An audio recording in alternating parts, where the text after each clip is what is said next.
Too late isn't in your vocabulary. Reach your next goal at University of Maryland Global Campus. Get the accredited education you want wherever you are, on your own schedule.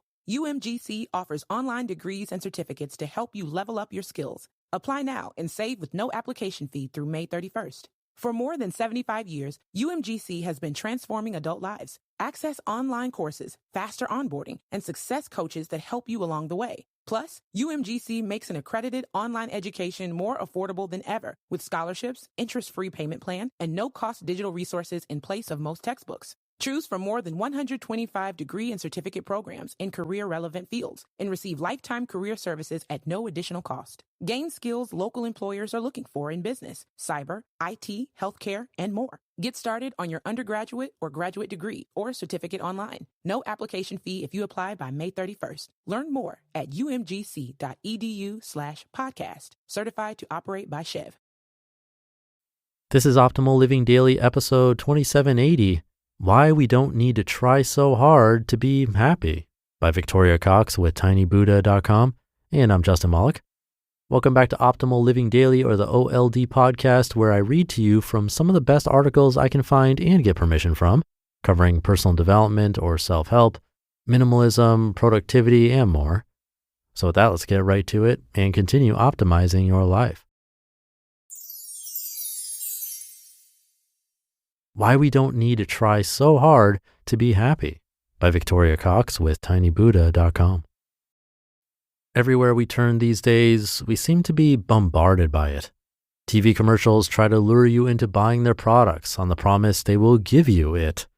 Magazines scream it from the front pages via sultry images and sexy block titles. Gossip magazines practically have a mission statement that fame will guarantee it. Corporations equate money with it. So what exactly is it? What's this one common denominator that seems to be a worldwide obsession? Happiness. There are thousands upon thousands of articles, seminars, webinars, TV shows, and more that try to teach us how to achieve it, how to be a happier you, how to make your family happy, and, not forgetting our furry friends, how to make your pet happier. It's as if happiness is some salient commodity that will come to us if we just try hard enough. We are repeatedly told that it's floating around out there in the world and that it can be ours. Just look at the model on the front cover of that magazine practically flaunting it with her beaming pearly white smile. Even Pharrell is in on the game and wants us to be happy and maybe do a little happy jig. I don't know about you, but I've been seeing these types of juicy promises for years and quite literally bought right into them. Sure, if I just insert the blank enough, I'll be happy. Surely this begs the question, have we pushed happiness over the cognitive horizon? Think about it. The purpose of all these happiness promisers, when you scratch behind the surface, is more likely the pursuit of profit rather than the pursuit of happiness. There's usually a reason they keep touting the wonders of this magic commodity. It sells. People love to read about quick fixes, how-tos, and how-not-tos, and willingly part with their hard-earned cash to learn these supposed secrets. Spoiler alert, there are no secrets. If we choose to believe that what we as a collective species yearn for is just out of our grasp, then we will keep hunting forever. Perhaps we need to take a fresh look at what happiness actually is and whether it really is attainable by following steps 1, 2, or 3. Is it even designed to be a constant state of being? Who really walks around all day with a huge grin plastered on their face without the aid of narcotic substances or a seriously deranged mindset? The first mistake is believing that happiness is outside of us and something that needs to be attained. It's not. It's a state of being, an emotion that can pass through us when we least expect it, usually when we aren't paying it any attention. It can creep up silently sometimes for just a few minutes at a time before it sulks away from whence it came. As humans, we have a myriad of emotions. In just one day, we can feel a sense of love, pain, loss, betrayal, jealousy, anger, or laughter. I don't think that as humans, we are designed to have one singular constant emotion. We are complicated creatures. So why don't you see the media touting other less fun emotions?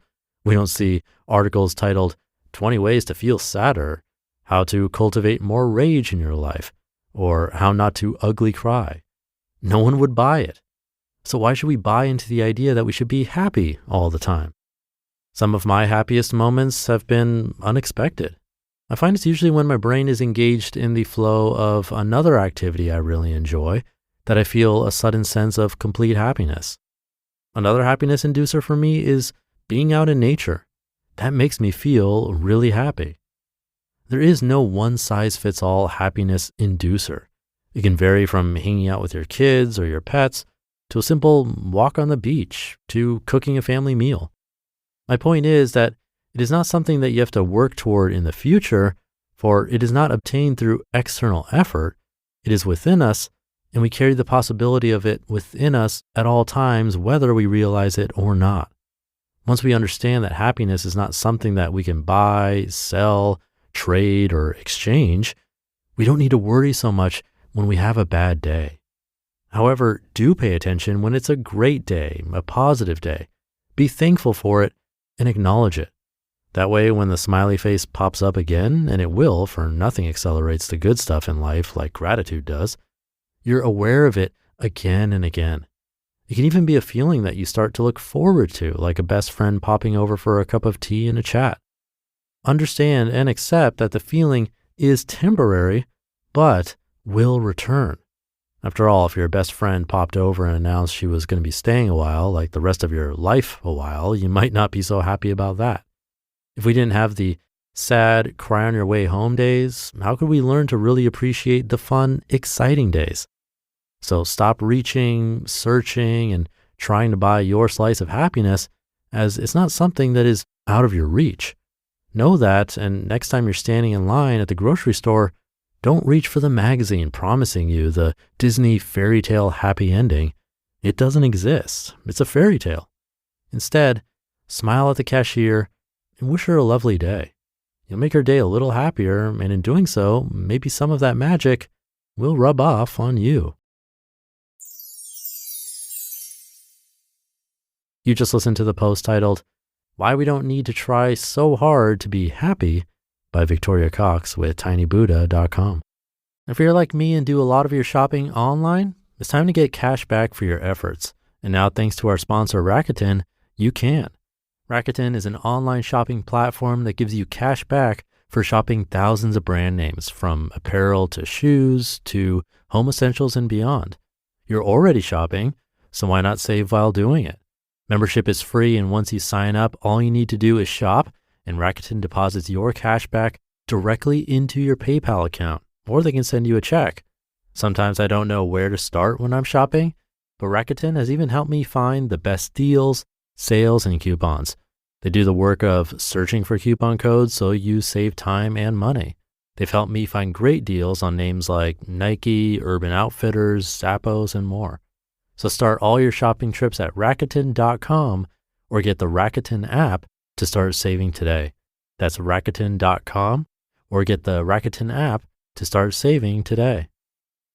Looking for a university that believes in your students' potential and invests in their success? Watch them soar above and beyond at University of Maryland Eastern Shore with one of our 60 bachelor's degrees. Our dedicated faculty and staff are committed to providing students with a supportive community and the attention they need to dive into their passions and become who they want to be. Experience a top 20 HBCU that treats its students like family, and start on your journey today with a virtual tour or schedule an on-campus visit. Learn more at umes.edu/visit. Thank you to Victoria and Tiny Buddha for letting me share articles from the site. Tiny Buddha has been helping people grow, heal, and find peace since 2009. The site features stories and insights from people of all ages from all over the globe. For daily wisdom, follow Tiny Buddha on Twitter, Facebook, and Instagram, or subscribe to the blog. And be sure to check out Tiny Buddha's Inner Strength Journal, Creative Prompts and Challenges to help you get through anything. That was by site founder Lori Deshane. I personally still mood track every day, not because I expect that my average day over time will rise to a 5 out of 5, but because when the day is different than an average, like 3 out of 5, I like to think about why. Why was it a 4 or 5? Or why was it a 1 or a 2? And spoiler alert, 1 or 2 is almost always a sick day, or not feeling well in general, and then the 4 or 5 is usually related to social connection. But even if I got that social connection every day, like she gave that example of a friend popping in every single day and staying a while, or just living there, it would become too much, where it would come back down to an average 3 out of 5 day, again, probably, maybe less. The moral of the story: happiness is not a permanent state of being or a level to reach, but something to cherish in the moment when it does happen, not grasping to it, but noticing it, appreciating it, and remembering the good things. It's pretty simple, really. At least that's what I found from years of mood tracking and reading these articles. And reading these articles definitely does help me remember good things. It's pretty much the point of this show. Hopefully it helps you too. And with that, have a happy rest of your day, and I'll see you tomorrow where your optimal life awaits.